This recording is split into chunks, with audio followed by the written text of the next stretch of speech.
Baik, assalamualaikum warahmatullahi wabarakatuh. Selamat sore dan salam sejahtera untuk kita semua. Kami dari kelompok 9 akan mempresentasikan mengenai dinamika geografi politik dunia pada sore hari ini. Tanpa berlama-lama, lanjut langsung saja kepada anggota kelompok, boleh di-scroll lagi. Nah, anggota kelompok dari kelompok 9, yang pertama ada Gina Mahmudah, yang kedua ada Rizal Fatoni, yang ketiga ada Dia Khairul Bariyah, dan terakhir ada Tiara Angelika. Tanpa berlama-lama, langsung saja kepada pematerian yang pertama mengenai dinamika geografi politik dunia yang akan dipaparkan oleh Rizal Fatoni. Waktu dan layar saya persilahkan. Ya, terima kasih kepada moderator telah memberikan kesempatan bagi saya. Di sini saya akan menjelaskan mengenai apa itu dinamika geopolitik dunia ya. Nah, dinamika geopolitik dunia ini merupakan perubahan dan interaksi dalam konteks lingkungan geografis, kekuasaan, dan hubungan antar negara. Dinamika geopolitik ini dapat mempengaruhi berbagai aspek kepentingan bangsa seperti ekonomi, politik, sosial, dan militer. Dinamika geografi politik ini mempengaruhi kebijakan nasional melalui beberapa cara. Yang pertama yaitu dinamika geografi politik mempengaruhi kebijakan nasional melalui pengaruh faktor-faktor geografis, baik aspek fisik seperti sumber daya alam, letak letak, luas, bentuk batas iklim, maupun aspek sosial ya. Nah, terhadap kebijakan politik suatu negara. Kedua, dinamika geopolitik mempengaruhi kebijakan nasional melalui implikasi konflik politik antar negara. Nah, yang ketiga yaitu dinamika geopolitik yang mempengaruhi kebijakan nasional melalui pengaruh kekuasaan politik pada ruang geografis. Yang keempat, yang terakhir, dinamika geografi politik mempengaruhi kebijakan nasional melalui pengaruh pemikiran organisme dari Reza terlihat pada pengembangan geopolitik di mana terjadi hubungan timbal balik antara semua komponen yang menyusun negara. Oleh karena itu, pemahaman tentang dinamika geopolitik ini sangat penting dalam merancang kebijakan nasional yang sesuai dengan kondisi lingkungan geografis, kekuasaan, dan hubungan antar negara. Nah, sekian dari pemaparan saya kembalikan lagi kepada moderator. Baik, terima kasih kepada Rizal Fatoni atas pemaparan materinya. Selanjutnya, pemaparan materi mengenai faktor-faktor geografis yang mempengaruhi dinamika geografi politik dunia yang akan dipaparkan oleh Saudari Dia Khairul Bariyah. Waktu dan layar saya persilahkan. Baik, terima kasih kepada moderator. Yang selanjutnya adalah mengenai faktor-faktor geografis yang mempengaruhi dinamika geografi politik dunia. Yang pertama ada lokasi geografis.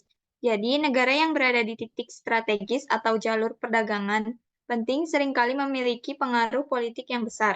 Yang kedua ada iklim. Iklim dapat mempengaruhi sumber daya alam, pertanian, dan keberlanjutan lingkungan suatu wilayah yang pada gilirannya dapat mempengaruhi kestabilan politik.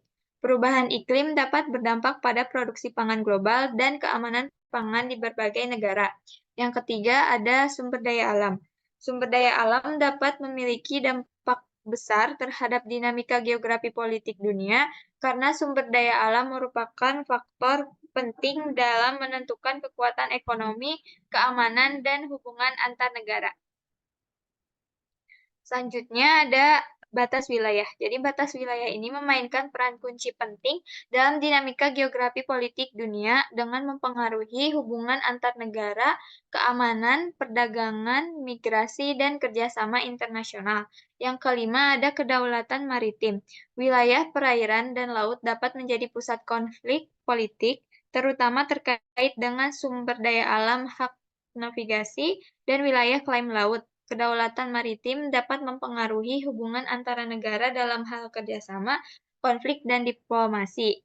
Yang terakhir ada migrasi dan perdagangan. Jadi pergerakan penduduk dan perdagangan lintas negara juga dapat mempengaruhi dinamika politik dunia melalui pengaruh budaya, ekonomi, dan keamanan. Mungkin cukup sekian yang dapat saya sampaikan. Saya kembalikan.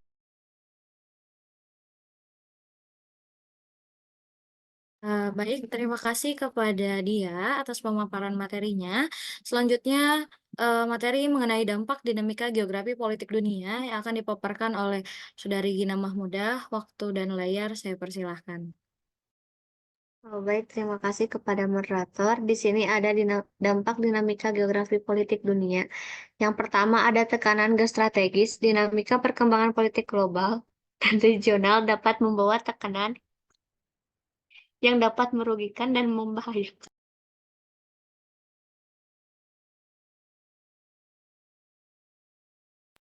kepentingan nasional. Yang kedua ada pengaruh terhadap kebijakan luar negeri. Dinamika politik global seperti rivalitas antara Amerika Serikat dan Tiongkok dapat mempengaruhi kebijakan politik luar negeri Indonesia. Yang ketiga, perlu adanya antisipasi, diperlukan kewaspadaan terhadap pengaruh tekanan geostrategis Indonesia, karena jika tidak diantisipasi, kemungkinan buruknya akan dapat merugikan dan membahayakan kepentingan nasional. Yang keempat, ada pengaruh terhadap pembangunan nasional, pencapaian tujuan nasional di berbagai bidang, tak terlepas dari lingkungan strategi regional dan global yang mempengaruhi. Next slide.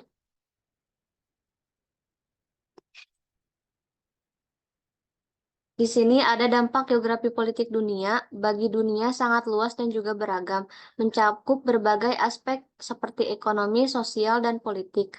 Berikut dampaknya. Yang pertama, dari segi ekonomi, permasalahan geopolitik dapat meningkatkan harga minyak di pasar internasional. Yang kedua, sosial. Perang Dunia Kedua sebagai contoh mendorong masyarakat dunia membentuk United Nations Relief Rehabilitation Administration atau UNRRA untuk menyediakan makanan bagi orang-orang terlantar, mengurus para pengungsi akibat perang, dan mendirikan rumah sakit serta balai pengobatan. Yang ketiga, bagi politik, globalisasi politik merupakan proses di mana tugas-tugas pembuatan kebijakan telah beralih dari pemerintah nasional menuju organisasi dan organisasi internasional. Kemudian, secara keseluruhan, kewaspadaan terhadap dinamika geografi politik dunia memerlukan pemahaman yang mendalam dan respon yang tepat dari pemerintahan dan juga masyarakat. Seperti yang pertama, mempelajari dan memahami dinamika politik global, menyikapi dinamika politik keamanan global, kita harus selalu waspada dan siap untuk menghadapi pendadakan strategis. Yang kedua, mengantisipasi dampak ekonomi. Perang di Ukraina akan memberikan pengaruh politik dan ekonomi yang mengharuskan kita untuk mengkalkulasi ulang strategi kebijakan serta program pemulihan ekonomi dan reformasi struktural. Yang ketiga, ada menghadapi dampak globalisasi yang dapat memicu perubahan besar di dunia dalam berbagai bidang, terutama dalam lingkup kehidupan sosial, pendidikan, budaya, iptek, transportasi, komunikasi, dan yang paling menonjol adalah ekonomi. Cukup sekian, saya kembalikan kepada moderator. Baik, terima kasih kepada Gina Mahmudah atas penyampaian materinya. Selanjutnya, materi selanjutnya mengenai beberapa cara yang dapat dilakukan oleh Indonesia terhadap dinamika geografi politik dunia yang akan dipaparkan kembali oleh Rizal Patoni. Waktu dan layar saya persilahkan. Ya, terima kasih kepada moderator telah memberikan kesempatan bagi saya untuk berbicara kembali ya mengenai pepeta yang disajikan ya, mengenai beberapa cara yang dapat dilakukan oleh Indonesia untuk tetap waspada terhadap dinamika geopolitik dunia. Nah, yang pertama yaitu dengan mempertajam strategi geopolitik. Nah, prinsip politik luar negeri yang bebas aktif ini menjadi pedoman Indonesia di kancah politik global. Nah, yang kedua yaitu antisipasi terhadap tekanan geostrategi. Diperlukan kewaspadaan terhadap pengaruh tekanan geostrategi Indonesia. Nah, yang ketiga yaitu pemahaman mendalam terhadap dinamika politik global, memahami dan memantau perkembangan dinamika politik global dan regional seperti rivalitas antara Amerika Serikat dan Tiongkok sangatlah penting. Nah, yang keempat yaitu penerapan geostrategi berdasarkan Pancasila dan UUD 1945. Geostrategi ini bagi Indonesia diartikan sebagai suatu rencana atau cara yang dijalani dengan mewujudkan cita-cita proklamasi untuk menganalisa negara dengan memanfaatkan segenap geografi di Indonesia. Sekian dari pemaparan dari saya kembalikan lagi kepada moderator. Baik, terima kasih kepada Saudari Rizal Fatoni atas penyampaian materinya. Selanjutnya ada studi kasus dinamika politik dunia yang dimana akan dipaparkan oleh saya sendiri. Tadi sudah sempat disinggung di slide-slide sebelumnya mengenai rivalitas Amerika Serikat dan Tiongkok di kawasan Asia Pasifik serta perang Rusia dan Ukraina. Di sini kami kelompok 9 akan memaparkan 4 studi kasus. Yang pertama ada rivalitas Amerika Serikat dan Tiongkok di kawasan Asia Pasifik. Nah, pertarungan kekuasaan dan perebutan pengaruh antara Amerika Serikat dan Tiongkok di kawasan Indo-Pasifik ini. Rivalitas keduanya berada pada sedikit empat dimensi, yakni ada teknologi, investasi, infrastruktur, dan keamanan. Sebagai ketahanan baru dunia, Tiongkok menjalankan kebijakan Belt Road Initiative di Asia Pasifik serta menjual konsep ekonomi di Forum United Nations General Assembly yang menyasar negara-negara yang berpenghasilan rendah di kawasan tersebut. Kebijakan ini diharapkan dapat mengerus pengaruh Amerika Serikat melalui kebijakan yang disebut dengan Global Development Initiative yang dianggap gagal dalam membangun negara-negara berkembang di kawasan Asia Pasifik. Tentunya Amerika Serikat tidak tinggal diam melihat agresivitas Tiongkok. Guna menandingi Belt Road Initiative Tiongkok, Amerika Serikat mencanangkan kebijakan yakni Blue Dot Network pada tahun 2019, disusul dengan kebijakan Build Back Better World pada tahun 2021. Melalui dua kebijakan tersebut, Amerika Serikat menjanjikan kepada negara-negara di kawasan Indo-Pasifik untuk memberikan investasi secara langsung dalam mewujudkan kemakmuran yang berbasis luas. Amerika Serikat juga berjanji untuk mewujudkan kawasan Indo-Pasifik yang tangguh di bawah kepemimpinannya, terutama dalam pemulihan perekonomian pasca pandemi COVID-19. Rivalitas Amerika Serikat dan Tiongkok tersebut menimbulkan banyak ekses. Kecenderungan yang terjadi adalah munculnya perang proksi di antara kedua negara yang membagi negara-negara ke dalam kelompok-kelompok dan aliansi-aliansi tertentu. Munculnya blok AUKUS sebagai bentuk kerjasama antara Amerika, Inggris, dan Australia, serta muncul blok QUAD sebagai bentuk kerjasama antara 4 negara, yakni ada Amerika Serikat, Australia, Jepang, dan juga India. Tiongkok juga tidak ingin ketinggalan. Bersama dengan sekutu ideologisnya, yakni Rusia, Tiongkok membentuk kelompok SCO yang merangkul negara-negara Asia Tengah di dalamnya, seperti Kazakhstan, Kirgistan, Tajikistan, dan Uzbekistan, termasuk juga India di dalamnya. Yang menariknya, dalam kerjasama tersebut, keanggotaan masing-masing negara tidak hitam putih. Sebagai contoh, India ada dalam forum Quad yang dimotori oleh Amerika Serikat, tetapi juga ada di forum SKO yang dimotori oleh Tiongkok dan juga Rusia. Sangat jelas tergambar bahwa dalam belenggu rivalitas Amerika Serikat dan Tiongkok, negara-negara di kawasan Asia Pasifik tetap berpegang pada kepentingan nasionalisnya sebagai haluan utama. Lalu selanjutnya ada perang Rusia dan Ukraina. Perang fisik yang terjadi sudah dimulai sejak tahun 2014, yang dimana puncaknya terjadi pada bulan Februari tahun 2022 lalu. Adapun motif yang diusung oleh Rusia terkait invasi ke Ukraina adalah menolak keanggotaan Ukraina ke dalam Fakta Pertahanan Atlantik Utara atau NATO yang dapat mengancam keamanan nasional Rusia, serta tuduhan bahwa Ukraina pada saat ini dikuasai oleh kelompok neonazisme yang anti terhadap Rusia. Perang di antara kedua negara tersebut masih terjadi sampai saat ini dan menimbulkan banyak implikasi. Invasi Rusia terhadap Ukraina berdampak pada perpindahan sepertiga penduduk Ukraina untuk menghindari dampak perang, serta kerusakan material yang luar biasa di Ukraina. Selain itu, dampak skala global yang muncul dari perang ini adalah krisis energi global dalam harga minyak bumi dan juga gas alam yang menjadi sangat fluktuatif dan tidak stabil. Rusia yang menjadi pemasok energi utama di Eropa suka tidak suka terpaksa memainkan politik energi sebagai respon atas sanksi keras yang mereka terima dari negara-negara Eropa.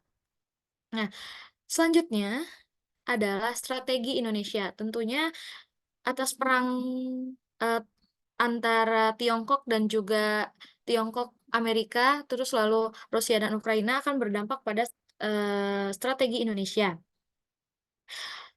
Banyak kepentingan nasional Indonesia yang sifatnya baik jangka panjang maupun jangka pendek yang terpengaruh dan dipengaruhi oleh dinamika-dinamika tersebut. Sebagai contoh, strategi pemulihan ekonomi nasional, Indonesia sangat tergantung dari besaran investasi asing yang masuk untuk menggerakkan perekonomian nasional. Jika situasi politik global tidak stabil, maka probabilitas masuknya investasi asing ke dalam negeri akan mengecil. Rivalitas Amerika Serikat dan Tiongkok melalui perang tentunya akan menguji komitmen Indonesia untuk menjalankan prinsip politik luar negeri bebas aktif dan pengaruh utamaan ASEAN dalam menghadapi dinamika regional Asia Tenggara. Selain itu, perang Rusia dan Ukraina juga menjadi ujian bagi Indonesia dalam menjalankan presidensi G20 di tengah kerasnya penolakan Rusia atas negara-negara anggota. Lalu yang terakhir ada rivalitas Arab Saudi, Iran, dan juga Israel. Tentu kita ketahui bersama bahwasannya ketiga negara tersebut memiliki sistem politik yang dipengaruhi oleh doktrin keagamaan. Ketiganya memiliki kebijakan politik yang berbeda. Arab Saudi dengan monarkinya, Iran dengan teo teokrasinya, dan Israel dengan sistem republiknya. Arab Saudi mereka bertiga saling berebut pengaruh di kawasan Timur Tengah. Yang sangat kentara adalah pihak Arab Saudi dan juga Iran, yang kemudian tidak jarang mendapatkan warna tersendiri karena Israel terlibat pada perseteruan yang terjadi.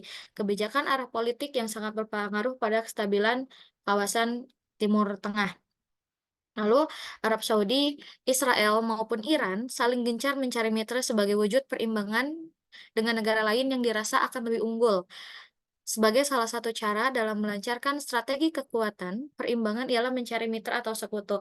Kemitraan yang terjadi antara Saudi dan Israel nampaknya hanya sebatas kesamaan misi terhadap pembendungan pengaruh Iran di kawasan Asia Tengah atau kawasan Timur Tengah. Sementara tidak adanya kesamaan ideologi, baik sistem politik maupun agama, membuat keduanya sering menampakkan perselisihan.